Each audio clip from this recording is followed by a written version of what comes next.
এর পরবর্তীতে আপনাদের জন্য আসছে দিনলিপি অথবা প্রতিবেদন। এখন দিনলিপি তথা ডায়েরি, আপনি ডায়েরি অ্যাজ ইউজুয়াল যেভাবে লিখেন ওভাবে ডায়েরিটা লিখবেন। মনে করেন এটা হচ্ছে আপনার খাতা। আপনার খাতার ক্ষেত্রে প্রথমত আপনি এখানে তারিখ দিবেন, তারিখ দেওয়ার পরবর্তীতে বার দিবেন, কী বারে আপনি এটা লিখছেন, তারপর আপনি এখানে সময় দেবেন। তো সময় দেওয়ার পরবর্তীতে আপনার যে হেডিংটা থাকবে, আপনার নির্দিষ্ট একটা বিষয় নিয়ে আপনাকে দিনলিপি লিখতে দিবে, ওই বিষয়টা এক্স্যাক্টলি আপনি খাতার মাঝ বরাবর লিখবেন বিষয়টি, এবং বিষয়টি মাঝ বরাবর খুব বড় করে লিখবেন যাতে আপনার প্রেজেন্টেশনটা খুব সুন্দর হয়। এবং এই ক্ষেত্রে আপনি বিষয়টি মাঝখানে লিখে আপনার প্রথম লাইনটি খাতার মাঝখান থেকে শুরু করলে বিষয়টা অত্যন্ত চমৎকার দেখায়, সুন্দর দেখায়। তার জন্য আপনি প্রথম লাইনটি খাতার মাঝখান থেকে শুরু করবেন, প্রথম লাইনটি আপনার খাতার মাঝখান থেকে প্রথম লাইনটি শেষ করবেন, এবং দ্বিতীয় লাইনটি একদম খাতার শুরু থেকে লেখা স্টার্ট করবেন বলে আমি আশা রাখছি। এবং এভাবে আপনি দিনলিপিটি আনসার করবেন, এবং দিনলিপিটি এভাবে আনসার করলে আপনার যথাযথ প্রেজেন্টেশনটা ঠিক থাকবে। তাই আপনি দিনলিপিটা এইভাবে আনসার করবেন।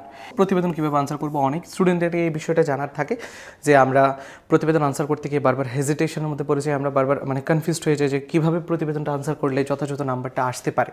তো প্রতিবেদন দুই ধরনের ভাবে আপনি আনসার করতে পারেন। প্রথমত হচ্ছে প্রাতিষ্ঠানিক যে প্রতিবেদনটা রয়েছে, আপনার যে স্কুল কলেজের মধ্যে যে আপনি যেই স্কুল কলেজের মধ্যে আপনি যেই প্রতিবেদনটা করতে যাচ্ছেন, এই প্রতিবেদনটার ক্ষেত্রে আপনি কি করবেন, এই প্রতিবেদনটা আপনি কীভাবে আনসার করবেন, এই বিষয়টা আমরা প্রথমত দেখব। প্রথমত আমরা এখানে হচ্ছে থাং দিব, তারিখ দিব, তার পরবর্তীতে হচ্ছে বরাবর, তারপর আসবে অধ্যক্ষ মহোদয়, তার পরবর্তীতে আমরা লিখব যে কোনো একটা স্কুলের কলেজের নাম আপনি লিখবেন, বা যে কোনো একটা মাদ্রাসার নাম আপনি লিখবেন। যেহেতু আপনি আলিম পরীক্ষার্থী, অবশ্যই আপনি মাদ্রাসার নাম লিখবেন। মূলত আমি লিখলাম শাহজাহান আউলিয়া কামিল মাদ্রাসা, আউলিয়া কামিল মাদ্রাসা আমি লিখলাম।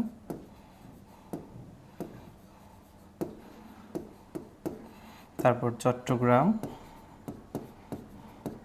তার পরবর্তীতে আমরা এখানে বিষয় দিব, বিষয় দেওয়ার পরবর্তীতে আমরা এখান থেকে মূলত আমাদের প্রতিবেদনটা শুরু করব। এতটুকুর মধ্যে আপনার খাতার 4 ভাগের 1 অংশ যাতে মূলত খরচ হয়, বাকি অংশটা যাতে বিদ্যমান থাকে বা আপনার থাকে, এই দিকে আপনি অবশ্যই খেয়াল রাখবেন। এর পরবর্তীতে আপনি বিষয়টা এখানে, বিষয় যদিও বা বিষয় শব্দটা না লিখলেও চলবে, আপনি এখানে বিষয় শব্দটা না লিখে এক্স্যাক্টলি এই জায়গায় আপনি বড় করে আপনার যে বিষয়টা আছে ওই বিষয়টা সুন্দর করে বড় করে এখানে লিখে দেবেন, এই অংশটার মধ্যে লিখে দেবেন। এবং লেখার পরবর্তী থেকে আপনি আপনার প্রতিবেদন শুরু করবেন, আপনার প্রতিবেদন লিখবেন। আপনার প্রতিবেদন লেখার ক্ষেত্রে অনেকের প্রশ্ন থাকে যে প্রতিবেদন কি 2 পৃষ্ঠা লেখা যায় কিনা। অবশ্যই প্রতিবেদন 2 পৃষ্ঠা লেখা যাবে, এক্ষেত্রে কোনো ধরনের সমস্যা হয় না। এবং প্রথম পৃষ্ঠা শেষ করার পর পরবর্তী পৃষ্ঠার মধ্যে আপনি যখন প্রতিবেদন শেষ করবেন, শেষের দিকে আপনি অবশ্যই আপনার প্রতিবেদনের ধরন আপনি দিয়ে দেবেন, প্রতিবেদনের প্রকৃতি আপনি শেষের দিকে অবশ্যই একদম শেষের দিকে লিখবেন, প্রতিবেদনের প্রকৃতি লিখবেন আপনি। তার পরবর্তীতে আপনার প্রতিবেদকের মূলত নাম লিখবেন, প্রতিবেদকের নাম থাকবে। তার পরবর্তীতে হচ্ছে মূলত সময় থাকবে,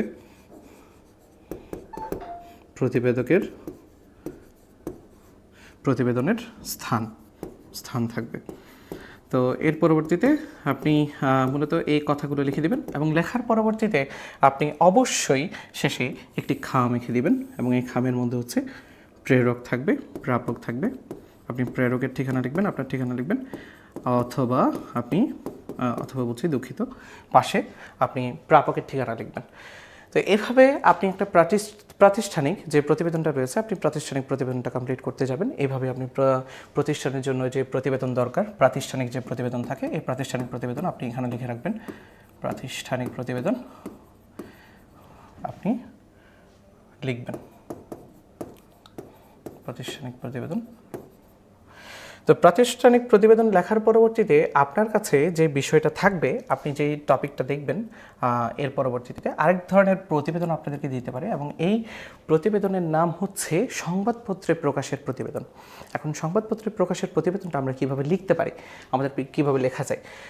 আপনি সংবাদপত্রে প্রকাশের প্রতিবেদন লেখার ক্ষেত্রে মনে করুন এটা হচ্ছে আপনার খাতা, আপনি প্রথমত এই জায়গায় দিবেন, প্রথমত হচ্ছে বরাবর তারিখ দিবেন, প্রথমত তারিখ, তারপর হচ্ছে আপনি এখানে লিখবেন প্রতিবেদকের ধরন,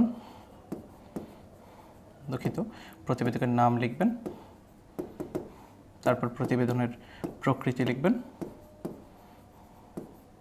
প্রতিবেদনের প্রকৃতি,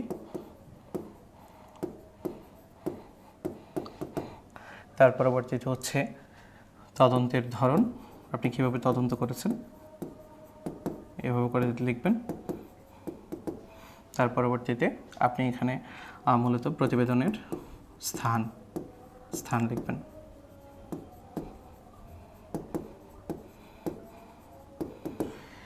এবং এগুলো লেখার পরবর্তীতে আপনি যদি চান আপনি এই জায়গায় লিখবেন যে নিজস্ব প্রতিবেদক লিখে দেবেন, নিজস্ব প্রতিবেদক, একটু জায়গা ফাঁকা রেখে আপনি লিখবেন নিজস্ব প্রতিবেদক, লিখে আপনি লিখবেন দৈনিক জনকণ্ঠ বা যে কোনো একটা পত্রিকার নাম আপনি দিবেন, জনকণ্ঠ, এভাবে করে আপনি নামটা দিবেন।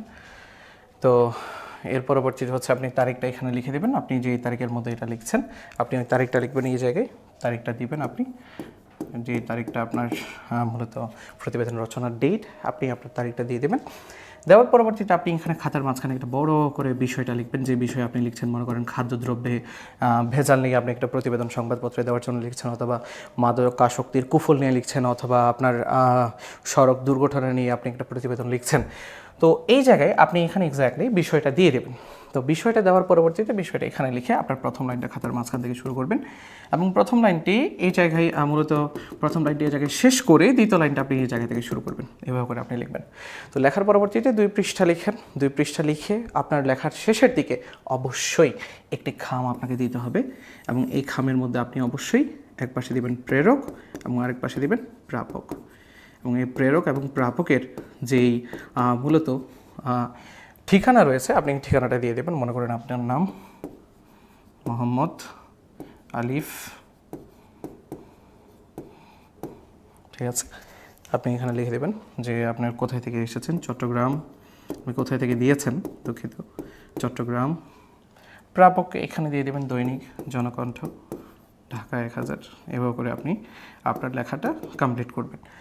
তো এইভাবে আপনি আপনার প্রতিবেদনটা কমপ্লিট করবেন। তবে যথাযথ চেষ্টা করবেন আপনি যথাযথ ইনফরমেশন দেওয়ার জন্য, কোনো বানিয়ে কথা আমরা এখানে লিখতে যাব না, যথাযথ কথাটাই আমরা এখানে লিখব। এবং আপনি যখন আনসার করতে যাচ্ছেন আপনার প্রত্যেকটা কথা পয়েন্ট টু পয়েন্ট হতে হবে, মানে আপনি যথাযথ যে তথ্যগুলো দিচ্ছেন প্রত্যেকটি তথ্যই মূলত একটা মানে গুরুত্বপূর্ণ ইনফরমেশন হিসেবে আপনার মানে পাঠকদের সামনে উপস্থাপন করতে হবে। তো তার জন্য বিদায় আপনাকে যথাযথ শুদ্ধ ধরনের আপনি বানান থেকে শুরু করে সকল কিছু শুদ্ধ রেখে আপনি যথাযথভাবে আপনার প্রতিবেদন রচনা করবেন, এই হচ্ছে কথা।